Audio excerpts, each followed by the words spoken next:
Saudi Arabia and the Environment.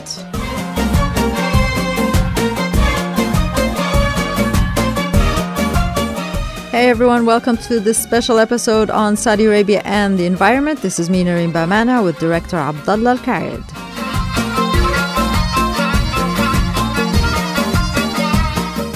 And we're going to be talking about KSA's environmental focus on saving corals and its plans to plant trees and turn the Arabian Peninsula green.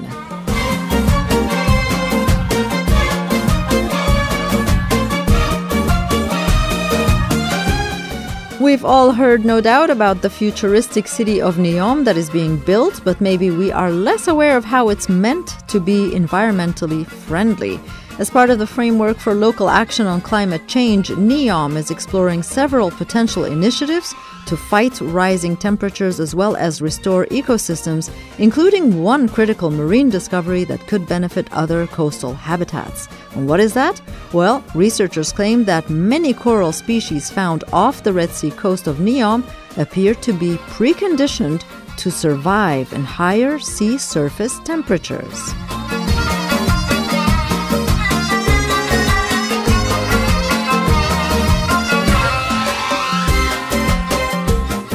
And this natural resilience by corals off the Red Sea coast of Neom provides an opportunity for Neom to grow corals that can be used for reef restoration activities, and it is planning the world's largest coral garden from nursery-grown corals. This is according to Damien Trinder, Director of Sustainable Development at Neom. He also says this program may also help offset the impacts of climate change already reported in other parts of the world by providing resilient coral strains for export globally. And these species are naturally adapted to hot, dry conditions. They use significantly less water than non-native species and provide additional habitats for birds, insects, and other fauna.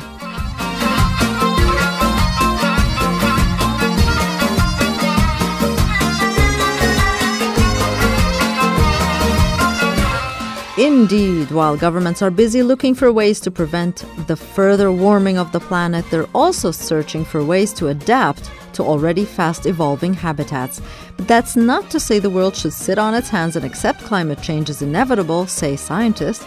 Our choices today can make a real positive difference, whether it's by farming corals and exporting the types that survive higher temperatures or focusing on land and trees.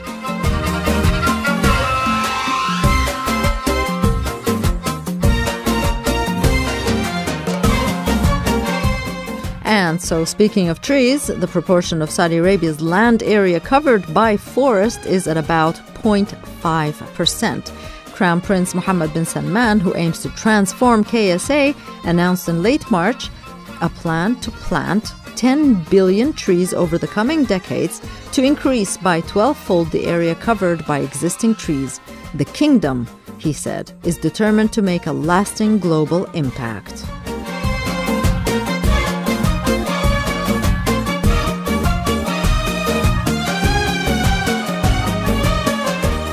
Meanwhile, the Minister of Environment said no groundwater or water produced in fossil fuel-powered desalination plants would be used to irrigate the trees. The project will rely on treated water and renewable water sources such as rainwater, seawater, and cloud seeding. At the back of the tree planting program is Saudi Arabia's renewed interest in the energy transition era in lowering its carbon footprint and positioning the country at the forefront of a global fight against global warming. The Crown Prince has said that the Saudi Green Initiative's projects would reduce carbon emissions by more than 4% of global contribution.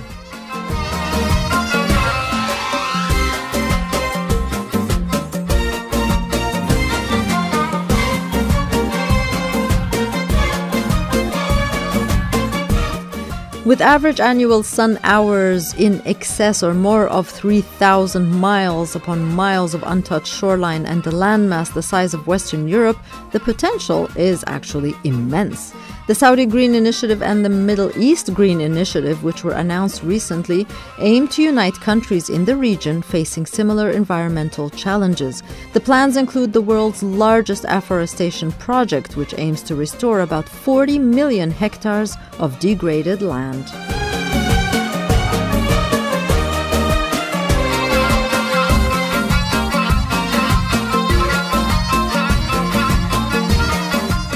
Given that the initiative involves planting a staggering amount, like 10 billion trees in the kingdom alone, and an ambition for the country to generate 50% of its energy from renewables by 2030, it has attracted a great deal of international attention. The UN and the UK, where the UK also presides over the UN's COP26 Climate Change Conference, which will take place in Glasgow, Scotland in November 2021, they all welcomed the Saudi announcement as being both timely, given the global climate change agenda, and positive, given that environmental matters had all but been neglected regionally.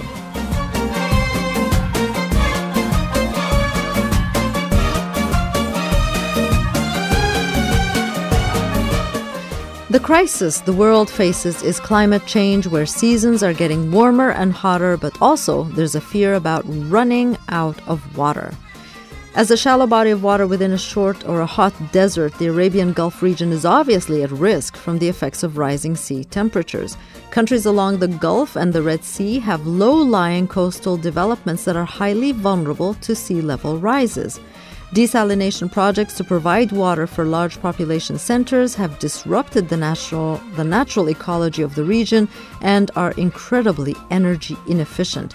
The increased use of machinery, the growth of heavy industry, and the tarmacking of seasonal waterways has led to desertification, dust storms, and air pollution, which Saudi Crown Prince Mohammed bin Salman highlighted in one of his announcements. Now, with regional summer temperatures now sometimes as high as 60 degrees Celsius, the traditional existence of human life without air conditioning is a distant memory.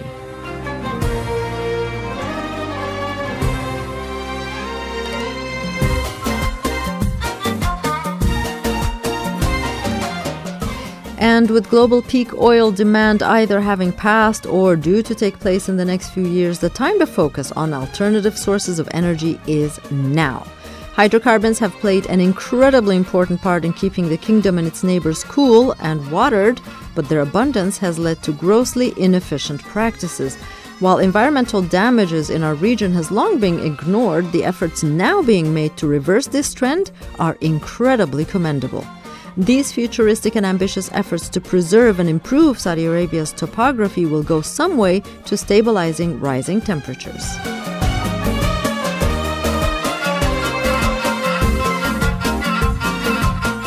In fact, Saudi Arabia in the summer of 2021 announced the signing of a memorandum of understanding between its Ministry of Industry and Mineral Resources and the National Center for the Development of Vegetation Cover and Combating Desertification.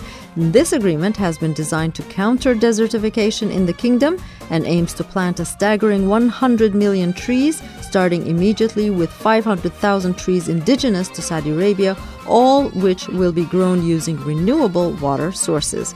The signatories explained that this MOU is part of a larger framework of joint cooperation programs with a number of government agencies related to the environment, that the Ministry and the National Center are working hand in hand on common goals regarding preservation, afforestation, and sustainable development efforts.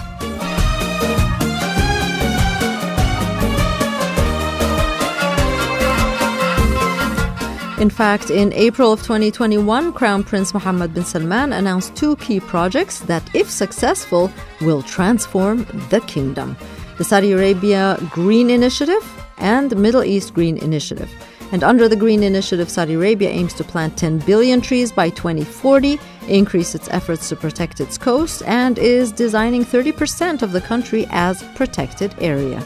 And the two initiatives not only help to raise environmental awareness, they will also provide ways for Saudi society to get closer to nature and become more connected to its benefits, as well as create employment opportunities for different communities across the kingdom.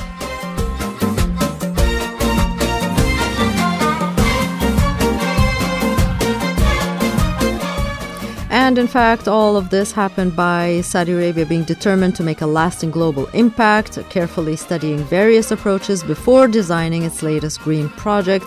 And it was reported by Al Monitor or AJ Monitor in May that the kingdom actually looked to China's reforestation of its Kubuki Desert, using the case as a model for restoring recently degraded land.